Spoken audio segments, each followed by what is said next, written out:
Yes. Yes. Good. Let me move my monitor here. Put some lights here.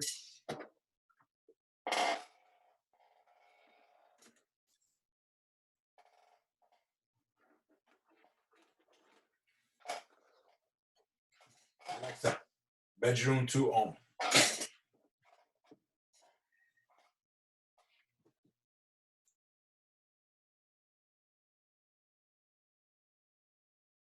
Okay. All right, good. Good that you guys can hear me. Good that to have you guys here today.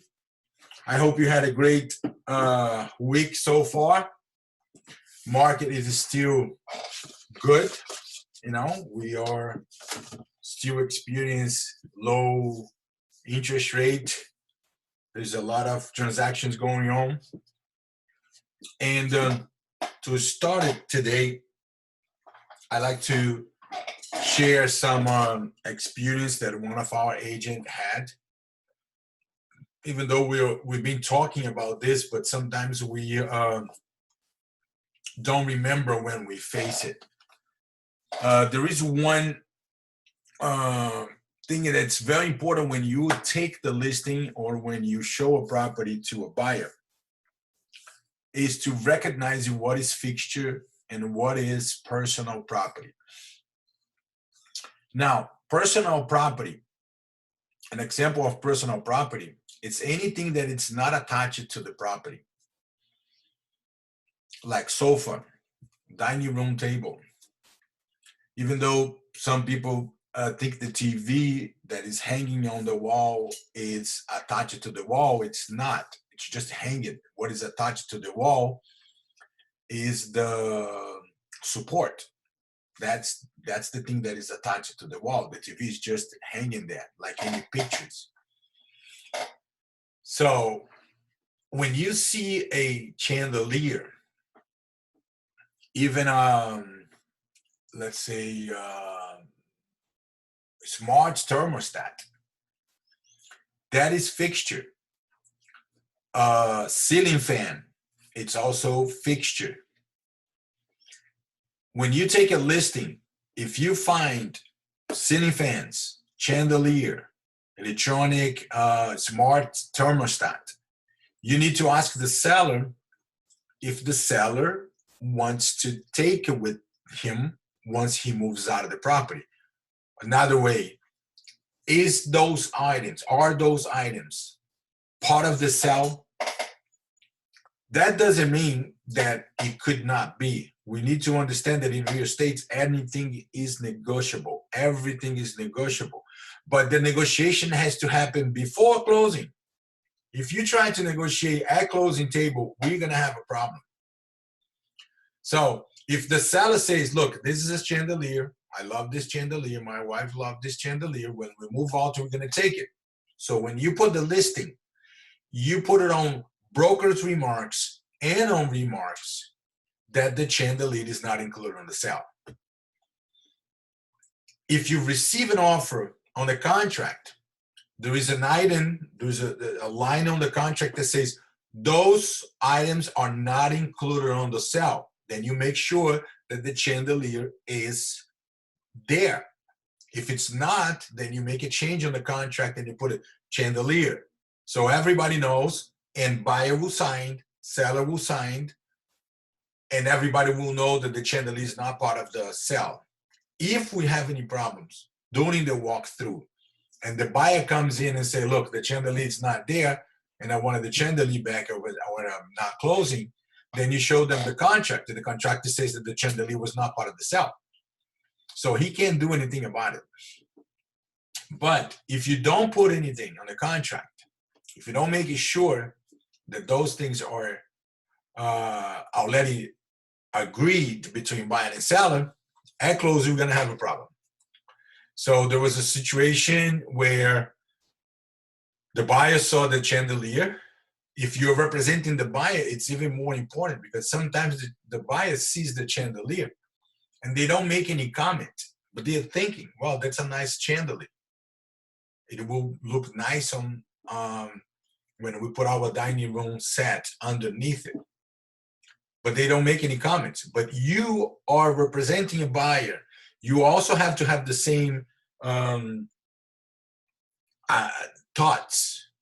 You walk into the property, you look around. If you see a chandelier, you make sure that the chandelier is part of the sale or not. If the house that you're showing, it's with Supra and the listing agent, it's not present, then you will make a comment with the buyer. Look, the chandelier is here, but I don't know if it's part of the sale or not because it doesn't say anything on the listing. I will make sure that if the chandelier is part of the sale or not. Now let's look into some. Just you guys, if you have any comments, if you like to add something that happens to you, please feel free to interrupt me and say, Arlindo, this thing happens to me, and share your experience. Now, personal property is anything that's movable, meaning it's not attached to the building, like a sofa, like I said, dining room set. And a fixture, it's something that in one time it was a personal property, but now because it's attached to the land or attached to the property, it becomes part of the property. So if it's part of the property, it cannot be removed from the property if there is no agreement before. I had a situation where the seller removed the filter. I don't know if you guys know that. There's this big filter that they install right where the water goes into the house. So before the house, the water is distributed inside the house on all the faucets, showers, it goes through the filter. So every single faucet, every single part of the house it's being filtered. The water is being filtered. So the seller remove it. Sorry, guys. Let me silence my phone. All right. So the seller removed the filter because it cost $5,000. Now, the day of the closing, the buyer went to the property and he didn't see the filter. And there was a huge problem because now the seller is going to have to bring the filter back and reinstall. Now, we try not to take it to court. If there is a problem, the buyer is not happy, and there is nothing in the contract that says that they should not remove it or they should remove it, then you have to tell the buyer to close. And then after the closing, then the buyer will sue the seller for that fixture that was removed and it was not agreed before closing. Because if he doesn't close, even if he goes to court, now how are you going to close? If it's financing, all the papers, it's already out of date. The lender is going to have to start all the process again. So if the buyer has the intention to take to court, then close it and then go to court. Now, how is the court going to decide? There is a test that the court is going to apply, and this test is called IRMA, I-R-M-A. IRMA is the intention, I is the intention, R is the relationship between buyer and seller, M is the method of annexation, and A is adaptation. And there's something that people doesn't know. And I gave that example, I believe I gave it here. I always give this example in my class. Let's say that the wall is painted in stripes, pink and black, whatever. And they bought a curtain, and the curtain is also in stripes, pink and black. So now it was made for that wall. That will make that part fixture, and they can remove. Now, if they remove, then the buyer goes to court, and the court applies the test, then they will find out that that curtain is part of the property, and the seller is going to have to bring it back. let's say they decided to build a wall unit, which is not attached to the wall, but it was customized with the shape of the doorway, the shape of the window. Now, this is an adaptation. It's a furniture. It's not attached to the wall, but it was adapted to the property. So meaning the seller, without an agreement with the buyer, cannot remove it. And if the seller remove it and the buyer goes to court, by the adaptation, then the court will rule in favor of the buyer, and the seller is going to have to bring it back. Guys, I'm going to make a pause here just to see if you guys are here with me, because I have the impression that I'm talking to myself. Are you guys with me? Yes, you sound Good. great. Huh? Yeah, Yes, you doing sound great, Arlindo. And I can add something if you like. Yes, please. Thank you for being here with us, John. Go ahead. Sure. Obviously, like you said, you can go to court. There's a possibility of winning in court. But the main focus, obviously, for us as realtors is to avoid having to do that, right? Because if you do, you have to hire an attorney. Most likely, you have to get a retainer agreement or $5,000 or $10,000. So all of this is going to take time and money. So the best thing to do is to avoid that and be very clear up front what is included and what is excluded. And that's on the first page of the contract. On those two lines, I believe it's line 7 and line 10. Obviously, the first line is the included part, and the second portion is the excluded part. And when I say be very specific, I have seen contracts that say as per MLS. That's not good. I don't recommend that at all, because what does that mean? As per MLS. As per MLS what? As per MLS listing a certain listing number, or also the problem with the MLS is it can change. Agents can change things. Maybe the seller says, actually, I changed my mind. The chandelier is not included. Take it off the MLS. So now that it's off, there's big issues with that. So be very specific at the time of closing what's included. Also, John, yeah. I'm sorry to interrupt you. I just put it on the screen. That part of the contract that we both mentioned. Okay, so what is that, line 20 and 21? Yeah, lines 22, 23. Yeah, and 20. Let me put a right here. And also be careful. I have seen, experience that I've seen is people will sometimes put what's included on lines 23 and 24.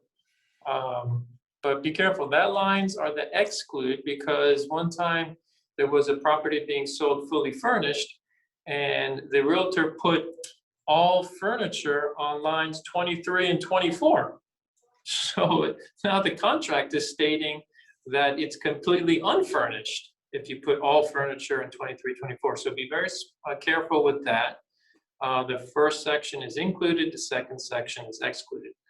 Also, when we're listing here, if there's a lot of items, obviously we like to put inventory lists. So you might want to, when items are included, add that to the section here. Also, when you do an inventory list, you can do one for both. You can do an inclusive inventory list and an exclusive inventory list in case there's some items that are included and some aren't. There's a list to be done.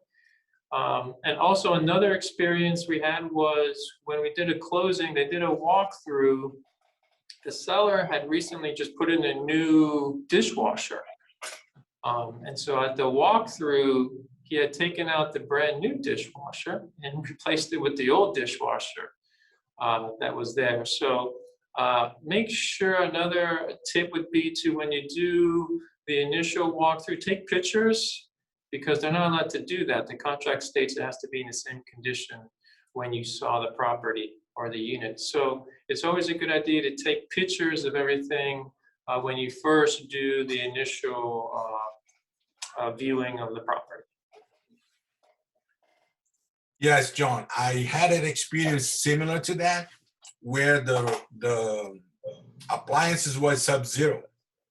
So by the time that the buyer saw the property, the refrigerator was sub-zero, the oven and microwave was Wolf, which we know it's a very good brand, very expensive. And the day they walked through, they were not there. They replaced it by a GE Frigidaire. Yeah. Yeah, so it's good to have a pictures of everything. When John mentioned to have a list of everything that is included or excluded, the best way to do that is by picture, because if you're going to include everything that is included, it's going to take you a while. I sold an apartment in Hallandale, and the seller included everything that was in the property, including silverware, plates, cups, coffee maker, blender, meaning everything was included. How am I going to make a list of everything? So I got into the kitchen and then I opened all the cabinets door, all the drawers, and I took a picture. And every corner, every piece of art that was hanging on the wall, I took a picture. There was 2 TVs, one in the bedroom and one in the living room. I took a picture. Everything that is personal property, I took a picture. And the important thing, it's not to make an inventory even with the picture. The important thing is to make sure that the seller and the buyer signed that listing. That says that all of these items are included on the sale. And you make sure that the buyer and the seller signs that, because then there will be no value. Do you mean to sign the picture? To sign the paper. This is the thing. I will tell you what I did. I took the pictures. It was probably like 25, 30 pictures. I imported those pictures to my computer and I created a PDF file, 5 pages, 7 pages, I don't remember. And on each page, I put it on the top, buyer and seller agree that all the items listed below are included on the sale, and then a place for the buyer and the seller to sign. So they will initial every page, not every picture. I put about 5 pictures per page because I didn't want to put it like a small picture that people will have a hard time to identify what is in the picture. So I like to have like a big picture. So I put 4 to 5 pictures on each page, and they initial the page, not the picture. That's excellent, Arlindo. There's 2 reasons. So it clarifies exactly to the buyer what's included. And then also it clarifies to the seller what's included. So when the seller's there and they're removing their items and they're cleaning out the place, they'll know what they can take and what they can't take. And the other good thing is now everyone's on the same page. Everyone knows beyond a shadow of a doubt what's included and what's excluded. So when you have a good, strong foundation, everyone's on the same page, there's no arguments later when you come to do the walkthrough and things are missing and then problems happen and now you call attorneys and it's a big old mess. So that's the best thing to do, put everyone on the same page, everyone's nice and clear. I have a quick question. Yes.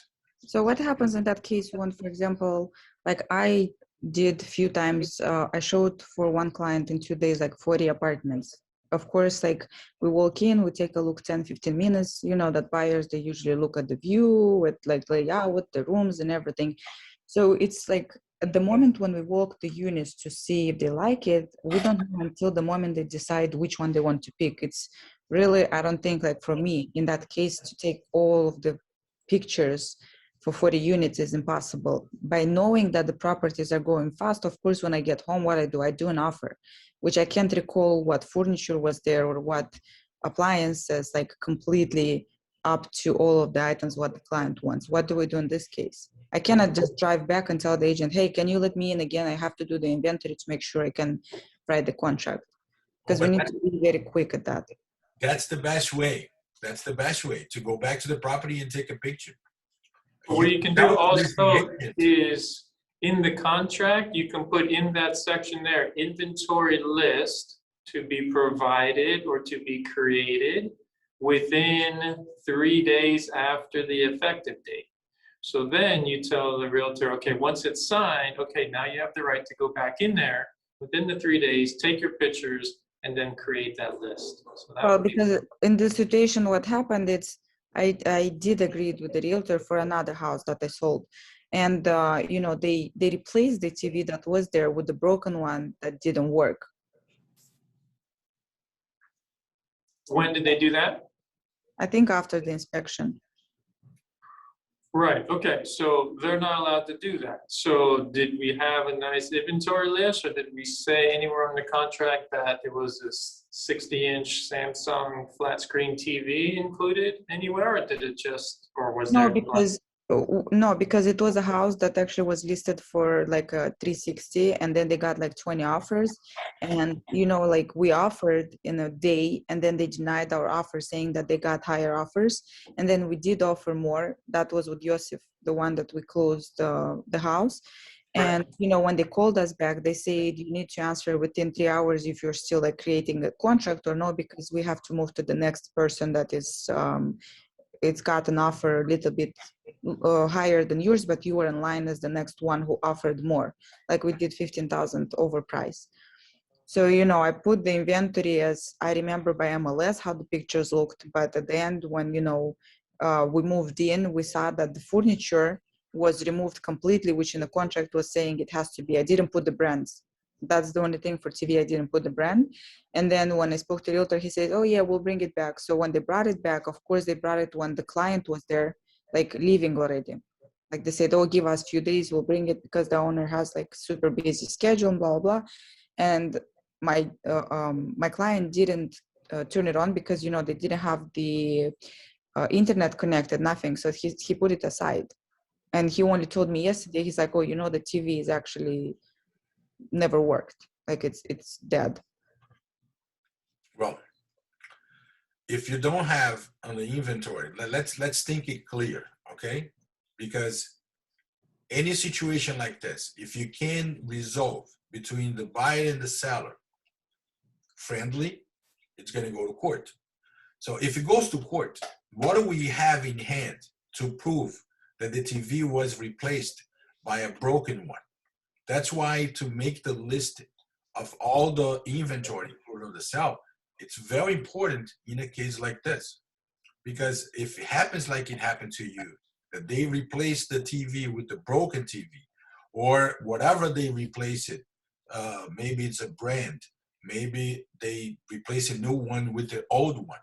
If you don't have a proof that they did that, then how are you going to go to court and win in court without proof? John, please feel free to come in and then.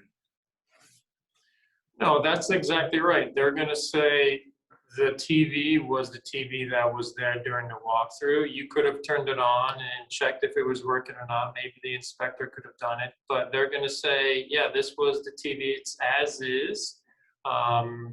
So Arleno's exactly right. What are you gonna go to court with? And are you gonna go to court for a $1,000 TV, number one? Is the buyer gonna hire an attorney? Probably not.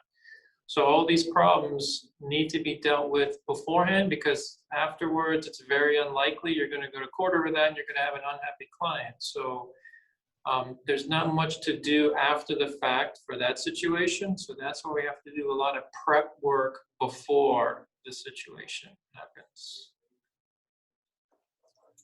Thank you. But in situation like that, do they, the disclosure, the seller's disclosure, don't they have to say that the TV is not working? Because they can say TV, whatever, dishwasher, and all of a sudden they're not working, but we don't know because we did not run them. Well, the situation is a little different, okay? Is that they really replace it.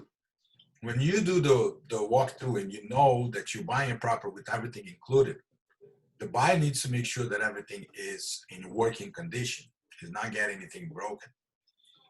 And at that moment, you're going to make a note of the type of TV that you're getting. If they replace with the broken one, it's going to be a different model. And then you have a case in your hand.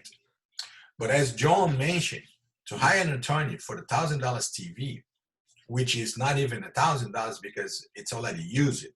So let's cut it in half.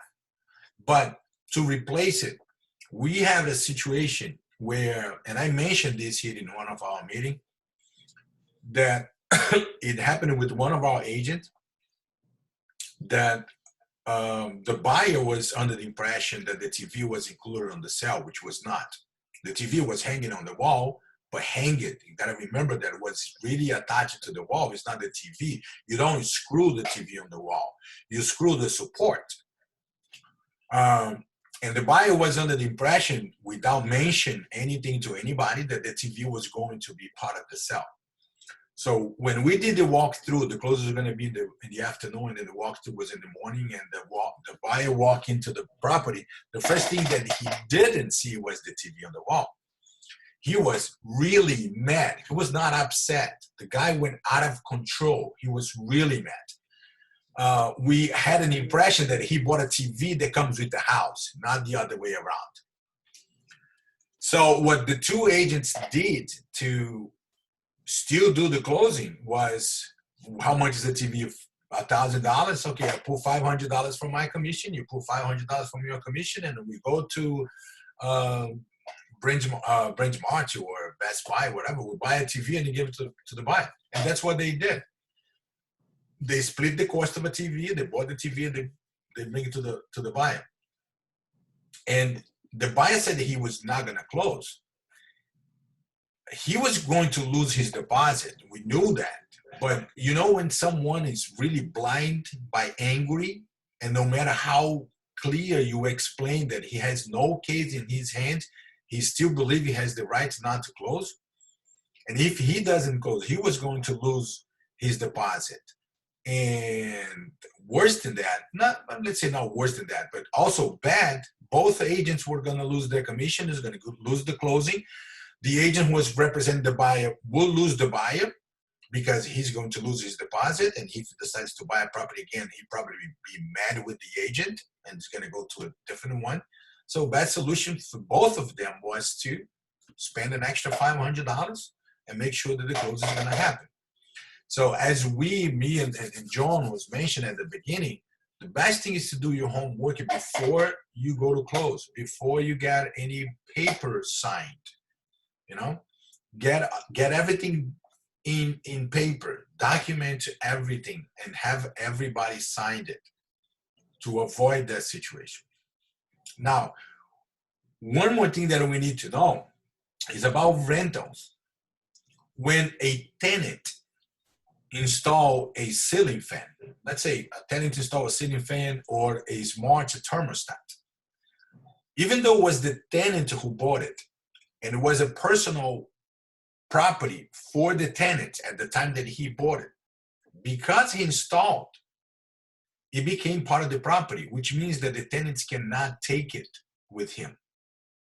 Of course, if the landlord never went to the property, never knew that he installed a smart thermostat or he installed a ceiling fan, if the tenant takes it, the landlord will never know. But if he knows, he can tell the tenant not to take it. Okay? The only exception, if it's a commercial lease and the part that was installed by the tenant is needed by the business to conduct the business. Example, let's say a company that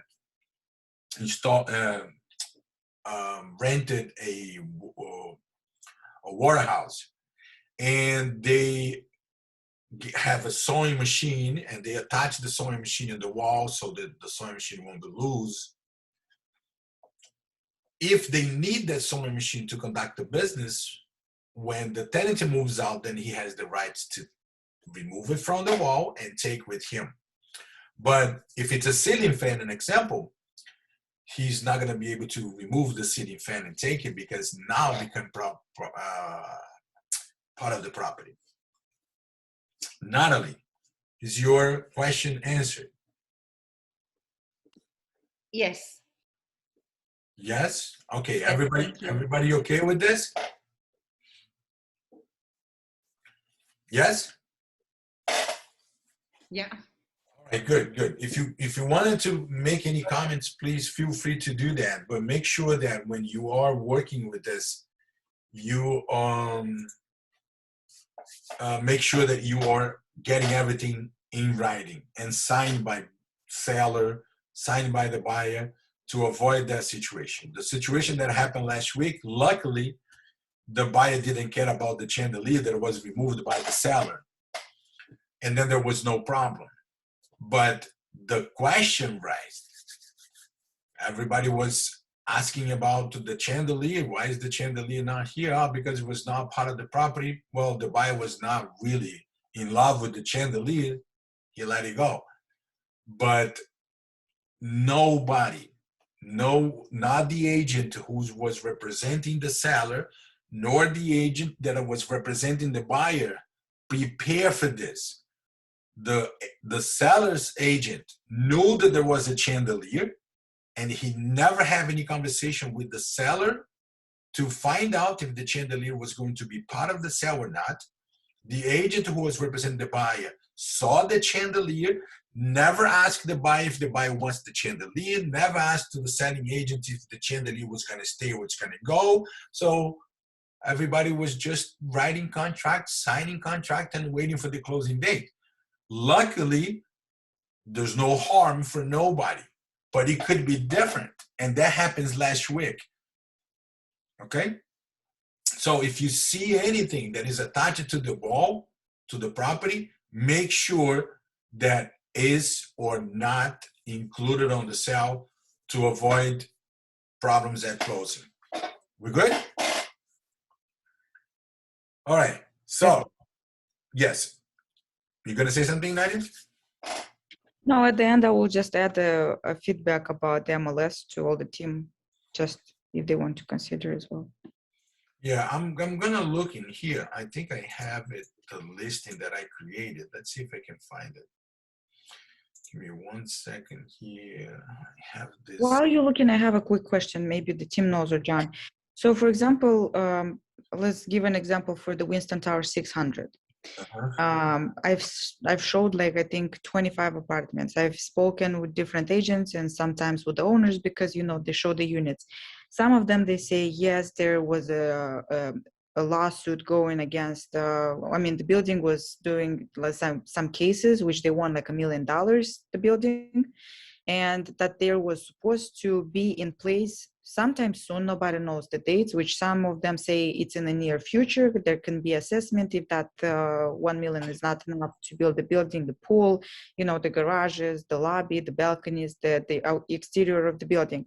When I called the office and I went physically, they said, no, we don't give to third parties such information. Even if I told them I have a client who is interested, but he wants to know about this information, they say, ask the owner of the unit, which the owner of the unit says, no, of course, there's no assessment, which I know personally from somebody else who said, yes, there will be, and don't listen to what the owners say because they want to sell the unit and get a good price. So what do we do in the situation when my buyer wants to buy a property, like an apartment, not building, but he doesn't want to do any moves until we don't get in the paper, like as Trump Towers. I requested, they replied back and they said, yes, we're planning, we're not doing assessments, we do renovation, we have reserves, etc., etc., etc. What do you do in the case when the office denies a realtor to provide you the information that the realtor is asking based on the buyer's side? Okay, I will give you an example that happened to me, okay? First of all, if there is no assessment that is already set, means there is no assessment. If there will be an assessment, well, it's not 100% information that we need. There will be an assessment, yes, for how much? When is the assessment going to be set? It's going to be set prior to closing, so the seller can be responsible for it, or it will be set after the closing. So remember, when you put it on the condo, write it, that if there is any special assessment, that is up to the date of closing, the seller will pay for it. If until the day of closing, they didn't come with a number for the special assessment, that at closing there was no special assessment. It's hard to do. So the experience that I had is that the building was going to go through the 40 years recertification, and I knew for sure that the building has no reserves. So, which means that there will be special assessment, but we don't know how much it will be. So, according to the size of the building, and John was the closing agent for that transaction. So you remember that well, John.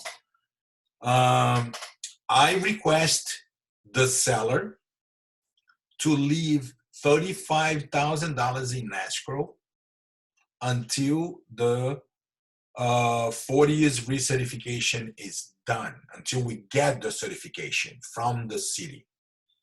Because there is a situation similar to the Winston Towers 300. I sold a unit to a friend of mine, and there was 2 special assessment that the building went through, 2 already special assessment. And the seller paid the second, the first one he paid a year before. The second special assessment he paid at closing. So the building was holding this important information because he didn't want it to create a panic, to say that even though we had 2 special assessments, we still need more because it's not enough money to do all the repairs that the building needed. So after they bought the apartment, about 6 months, they come up with the 3rd special assessment. So I knew that this thing could happen here. So I put a number, $35,000, and the seller accepted that. So the money's in escrow with John. And if comes another special assessment, then the money was going to come from the $35,000. I'll let it get one of $10,000. So the balance right now is $25,000 that John is holding. If comes another special assessment, it will come from the $25,000. And once we receive the certificate, once it's done, there won't be any more special assessment. If there is any money left in the escrow, that money is going to go to the seller. Okay? John, do you remember that situation, John? Sure do. And actually, it's an example that I've used in other kind of Zoom meetings, which basically saying that's the way to do it, and that's the best way to do it. You talked about it, you were aware of it, you brought it out to both parties, there was an agreement reached by both parties and the amount, and everyone's happy. It's the best case scenario. Worst case scenario is sometimes no one discloses, nothing happens, and it's found out afterwards. So Nadia, number one, I definitely would ask and get a seller disclosure filled out by the seller, because in there's a question about litigation. Also, the condominium rider on the second page, also there's questions about if there's any pending litigation. And basically regarding the assessments, if there's any assessments that are levied before the contract date, then it's the seller's responsibility. Any assessments levied after the contract date becomes the buyer's responsibility. So definitely try and find out. That's why it's good for realtors to talk to other realtors, to be aware of certain condominiums, associations, special assessments coming up. But definitely look to page 2 of the condominium rider. It kind of explains who pays for what regarding assessments and litigation. All right, Nadia, does that answer your question? It's the way to solve that situation. Okay, I will note that. Thank you. Yeah, so in that case, I was representing the buyer and the seller. And I point that out to the seller and said, this is the only way that the buyer will buy the property. And actually, I was the buyer. As an agent, I need to protect my buyer. And once I was the buyer, so I had even more interest in that. But I would do regardless if I'm the buyer or not.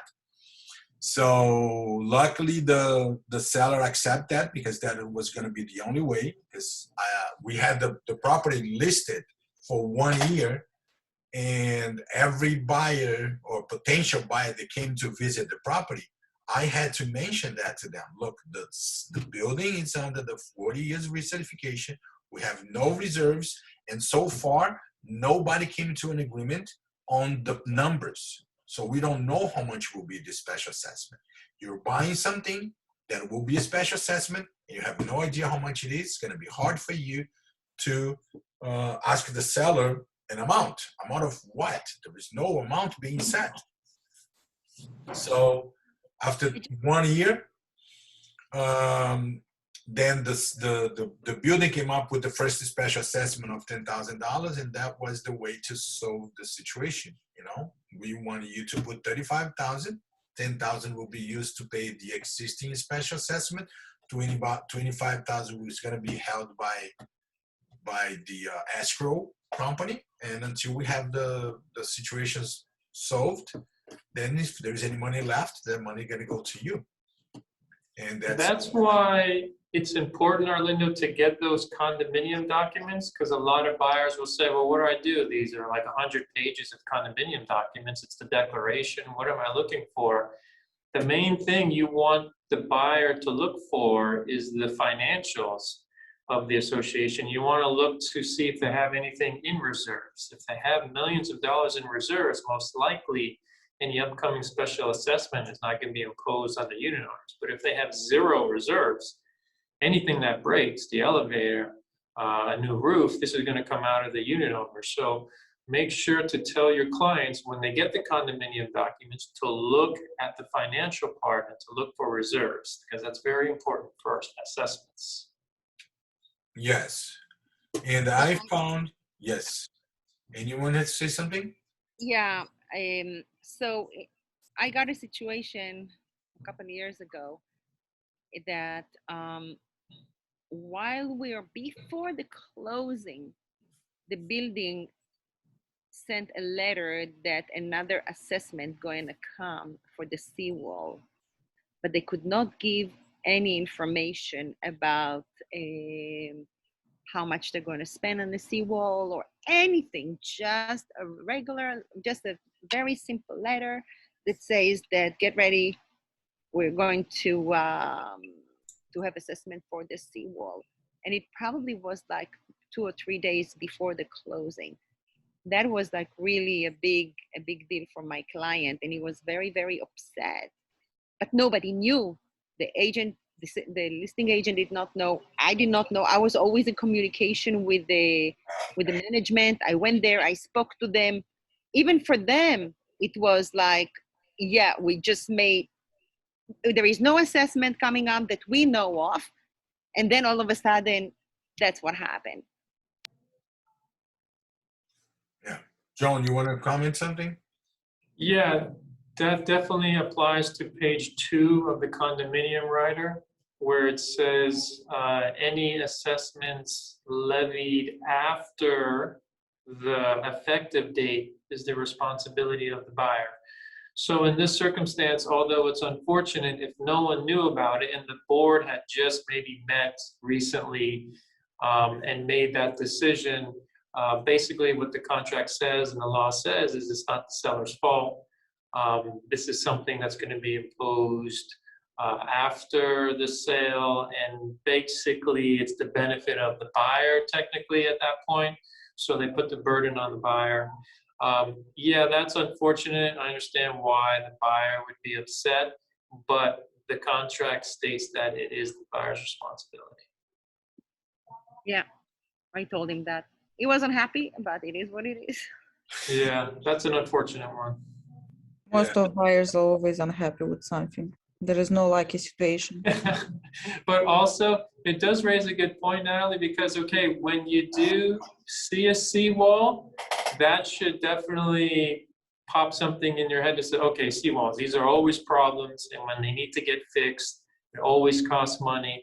So I know it's hard. It's hard. Maybe you could have asked in the future, maybe you can ask some questions. How's the seawall? How old is it? Anything planning with the seawall? But that's a tough one. Talking directly to the manager of the building and to the association, I did ask that question, and definitely they said there is no assessment, there is no issue with that. I'm like, okay, because my client is an investor from New York. He's a very big investor, so I knew that I mean, like anybody else says, I had to ask all the right questions.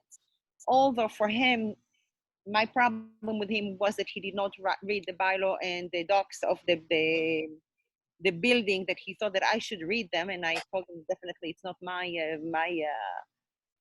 he's coming from New York, so I think he's coming from with a different head. So yeah, I mean, like I told him there is no assessment, and then it hit us. So wasn't That's fun. another good point, Natalie. So when you do get the condo docs from the other realtor, make sure 100% you give them to the buyer. Don't keep them in your file and don't say, okay, I read through Oh everything. no, I gave it to him, Yeah. a copy, and I emailed it to him and to his lawyer. Okay, okay. So, and he told me, I am not going to read it. My lawyer going to read it. I'm like, okay, whatever. I mean, like, please. And I made sure every day, did you read it? Did you read it? He's like, no, I'm not going to read it. My lawyer going to read it. I said, listen, it's something that belongs to you. Maybe you want like something there. Like, no. And in the end, it was something in the document that says that the apartment cannot be rented after a year of purchase, and then you have a waiting list. And he did not like it because he wanted to rent it, and I could not do anything about it. Yeah, another good point. So when they do ask, what do I read in these 100 pages? You give them the financials, but you also have them read the rules and regulations. That's usually only maybe 5 or 10 pages. And in there, it'll talk about pet restrictions, things like that. So, but you did great when you forwarded it to them and you told them to read it, and it's his responsibility. And see, afterwards, although he was a little bit upset, there was nothing he could do to you or to anyone because you had provided him these documents, and it was up to him to read them or not, which he decided. Oh yeah, Can and I he add- signed the paper that he got them, so I was covered. But Awesome. Great job. Well done. I want to add some things. It's just from my own experience, again, not listening to any buildings or any clients. Just do the logical strategy in regards of the building. So when your buyer comes and says, oh, I want to buy for 300 or 400, but I want a nice, huge apartment, which usually the huge spaces apartments, they go in the buildings that are 74, 81, 89 years built, which are the Winston, the ones in Hollandale that are older.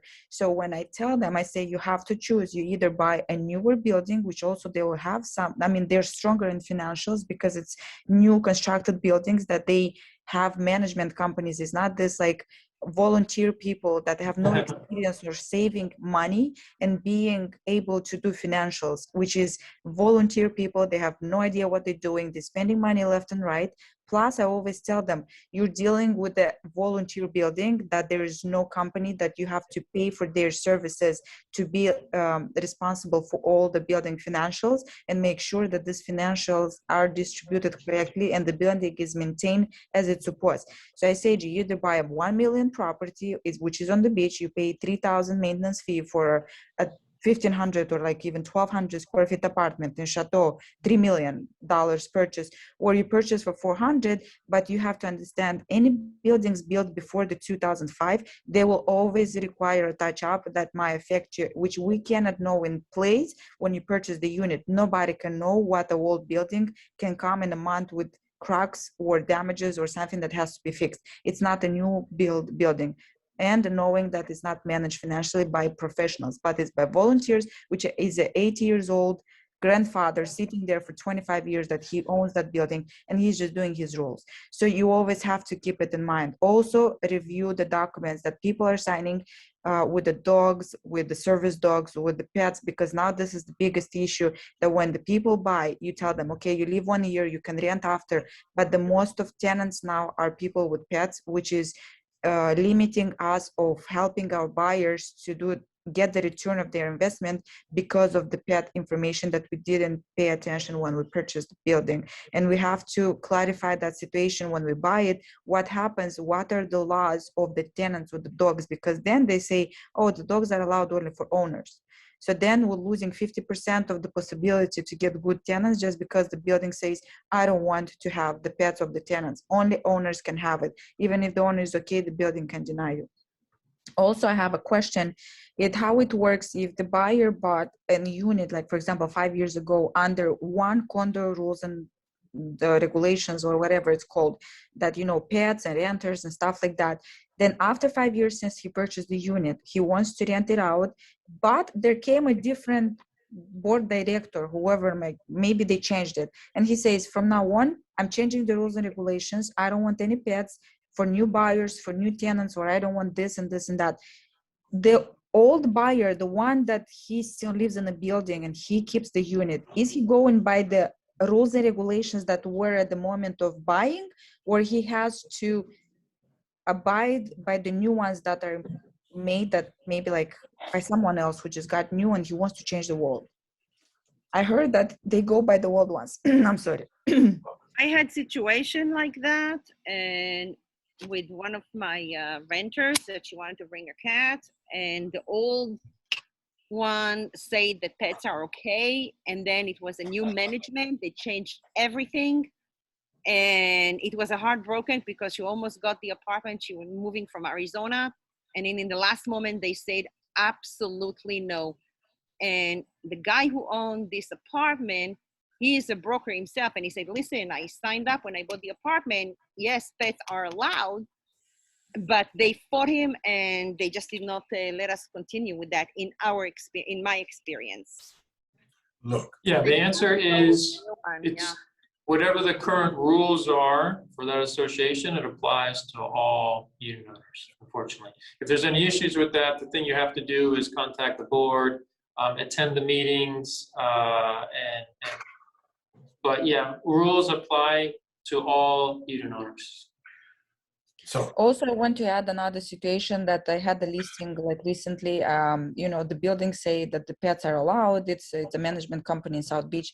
Very unprofessional company, to be honest. Nobody knows the rules and the policies of what is a requirement for a service dog or for the dogs, which they even didn't look in the documents, because I sent them the ID of the service dog.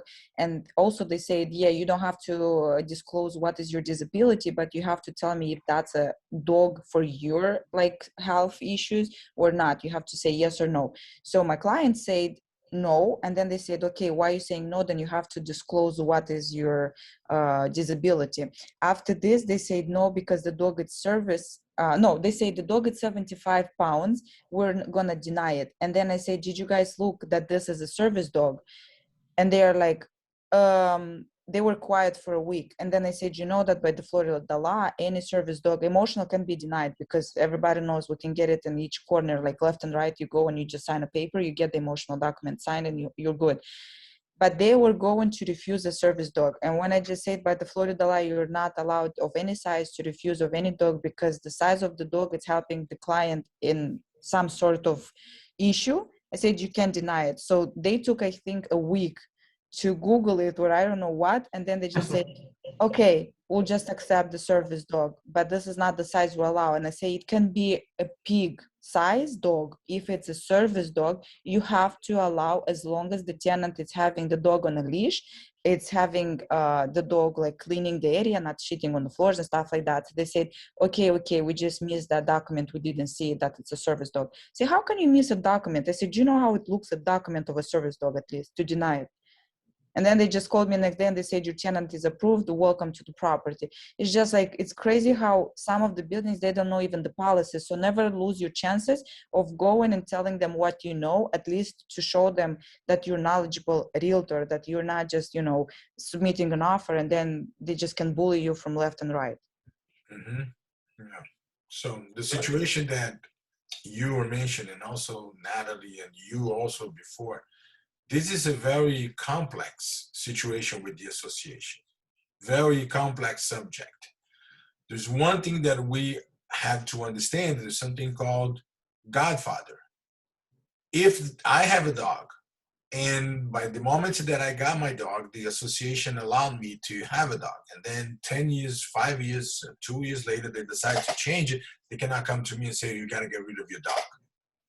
But if they change the rules, and I was not part of the board, I was not in the meeting, I didn't get to vote, or even if I did, I was outnumbered, and they voted against pets in the building. Now I have to follow the rules. Now it becomes a rule of the association, and now we have to bind by the rule. There's no much that we can do. Of course, in the case of service animals, they have to allowed. That's something that has to be done. When you're also mentioned about the seawall, I had a situation here, and we have to understand one thing. Lindo, I have to go, so I'll see you guys later. All right, thank you, John, for being here with us. Thank God, you. I'm I going have two more to, questions, Arlindo. yes. John. So two questions. One, it's about the fact of like, because I told this property when I was submitting the papers, I said, why in application, it's only 3 papers and you never indicated what is the size of the dog. I mean, I did the right steps. When I got the contract signed with the landlord, I said, give me the email of the office, which is your office. I have to introduce myself that I'm the listing agent for your property, and I have to be in their system in order to communicate further when we get the tenant, or I need any access to the property, when anything like that. I did introduce myself. I sent them a copy of the contract. Right away, I said, please send me an updated building application, because it was the year ago when I rented the unit for the past tenant. So they sent me the papers. It was 3 pages. There was said, pets allowed, nothing saying in application of the size maximum what is allowed for the renters. So my question is, does the building have to include that in the building application? Because they said that is in the rules and regulations that were included when the owner bought the property, which I didn't have those papers because he didn't buy it with me. But I told them, I said, why you didn't have that indicated in a building application? Because that's why I requested from you to send me all the building information, that I know how to pick my tenant by reading your building application and requirements. Like, what do we do in this case? Like, how do we handle the situation when they tell me it was in the rules and regulations of the purchase property? That has to be done before, because there is no way that they can put all the rules and regulations on the application. That's something that they were not going to do it. So in this situation about pets, it's very, very delicate, and we need to deal with a lot of caution, because sometimes we look into the regulation and says, yes, pets allowed, but we understand that there are some size of pets that's not going to be allowed. So when anything is related to pets, you have to be prepared to ask those 2 questions. Number 1, do you allow pets? Yes. What is the maximum size or weight? So, because if you just look into the permission for pets, but you don't see the restriction for the pets, you can get into a situation like that. So they're not going to include all the rules and regulations in the application. Also, guys, directly and ask them. note for Actually, yourself. Sorry. Natalie, you can go ahead and I will say. Oh, I'm sorry. I had situation with cats that they say the pets are allowed, and when I spoke to the building, with the management, because sometimes the listing agent really do not know a lot, so I'm always communicating directly with them, and I said, okay, I have somebody with a cat, and from the paperwork that you gave me, it shows pets. Are cats allowed? And the person who took care of it, she told me yes. And I said, okay, we're moving on. And then a few later, I'm getting an email saying that no, cats are not allowed. And I said, okay, but due to your paperwork, the papers that you gave us, pets are allowed. So why it's not indicated? And I found out that especially if your client has a cat, you really have to have a clear communication with the building, because in some building, cats are not considered a pet, unfortunately. And that also, I was like, what do you mean it does not mean? I mean, like what? And fish are allowed, In dogs the are allowed. apartment that I just sold, they called the cat animal. They even didn't call it a pet. I said, can we have a cat? And they said, we do not allow animals, and the cat is an animal, is not a pet. I was shocked. Look, when we are dealing with the association, even when you get everything in writing, it can also go wrong. And I will share you one situation that one of our agents had. He was representing a buyer in one of the buildings. I don't know if it wasn't hidden on Wilson Towers. I don't remember, but that is irrelevant.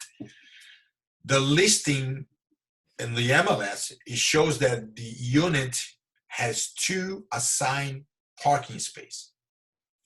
The title company sent the estoppel letter to the association, and on the estoppel letter, the association said that there was 2 parking space assigned to the unit. So the buyer decided to buy it because he has 2 cars. So when he bought it and he brought his 2 cars, then the association said, no, your unit only allows 1. Now, he has everything documented.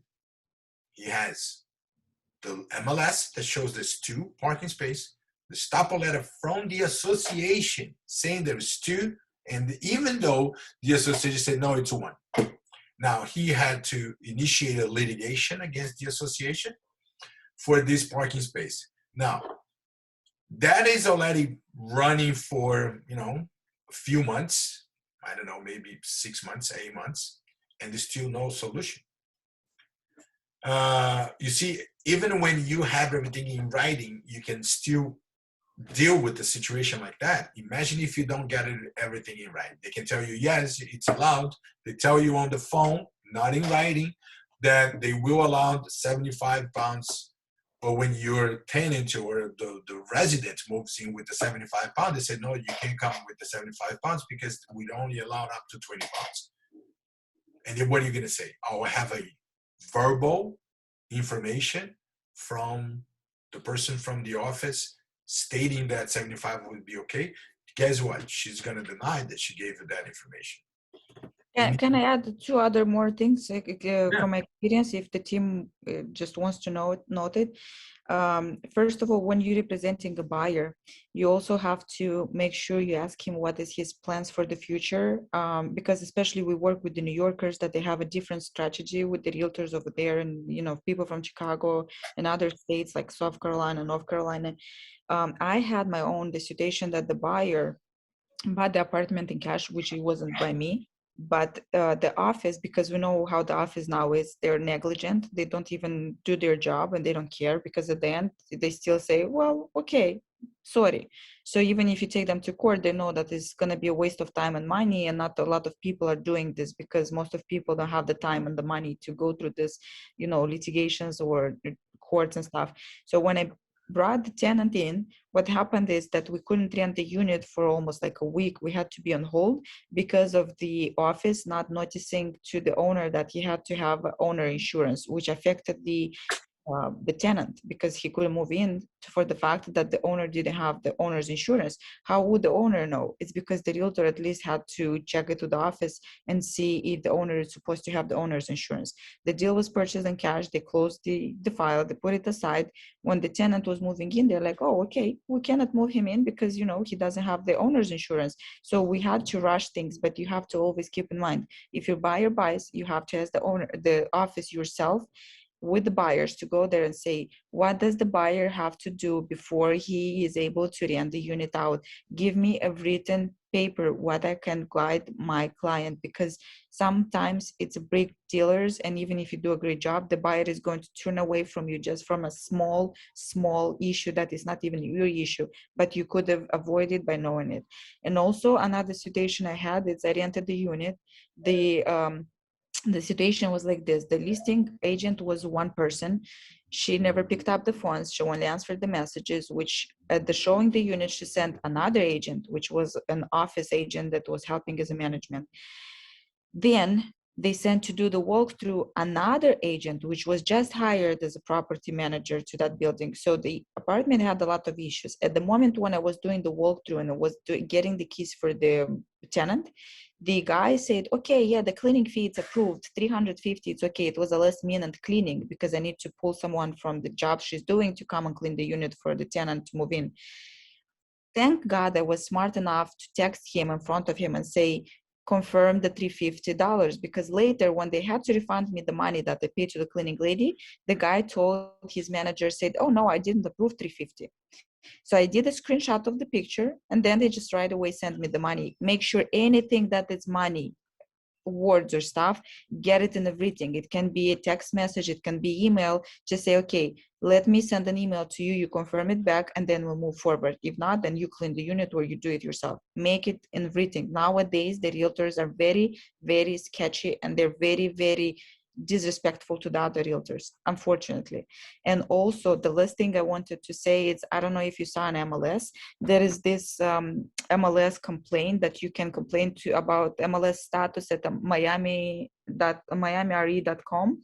It's, most of us, we know we're very busy and we take so much time to text a lot of agents to inquire, to show the units that are active in MLS, and you call 50 of them and only 5 are valid active status. That yes, they say it's under contract, is not available. Please, let's support our realtor's job and write complaints to this email. I did already write 3 of these emails, and this helps to get measurements to clear the MLS from the trash that it's now at the moment. It's really not up to date MLS, and it's very hard to work in this way, like not having accurate information, because at the end my client says, you're bullying me around, you don't want to show me the unit. Why? Because it says active. Why you're not showing it? You can't prove him. I mean, unless you send him text messages, but you can't send to the clients text messages saying, yo, you see, the realtor denied because it's not anymore on the market. He says, I don't care, it's active. So I suggest you to, send emails to ask them to reach out to the agents and update their status of what is the real status of the property. We need to clear out this I don't know how to say it, but it's very, very disaster happening. It's very And important this is the 4 messages I get always, and I have a lot of units, especially La Perla and Beach Club and Trump Towers.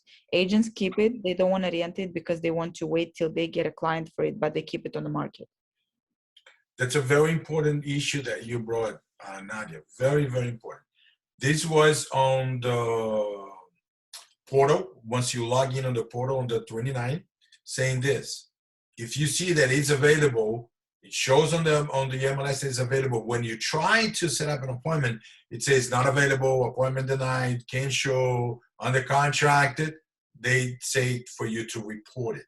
And here's the email: mlsstatus@miamire.com. And it's important. Do report. If it says it's active, but you are unable to set up an appointment, then report it. Because what they're doing is that they're keeping it active because it will continue to show on Zillow and Realtor.com, and they can collect it, leads that is unfair. So back to this, it's because why I'm saying it is I don't feel well in front of my clients because, for example, they tell me, okay, these 20 units are like, out of 20 units, I say all of them are not available. You know what I get told? You're not doing your job. You're just telling us it's not available just because you maybe have too many clients, or you just are lazy to do your job, or you're busy with something else, And this is very, very offensive when you hear it from a client that actually feels that maybe you're not doing your job. And I feel very bad about this. And you know what is very good, that I emailed this email, and the director of MLS responded me back within like 10 hours, because I emailed it in the night. In the morning she emailed, and then 5 hours later she said, Nadezhda, thank you for your feedback. The agent updated the status and they send you a report saying that it's pending. So if we get united, it's going to save us more time and we will look more professional if we start to clear up this MLS, because it's not only me saying this, that it's a disaster in MLS. It's really a shit show. I'm sorry for the expression.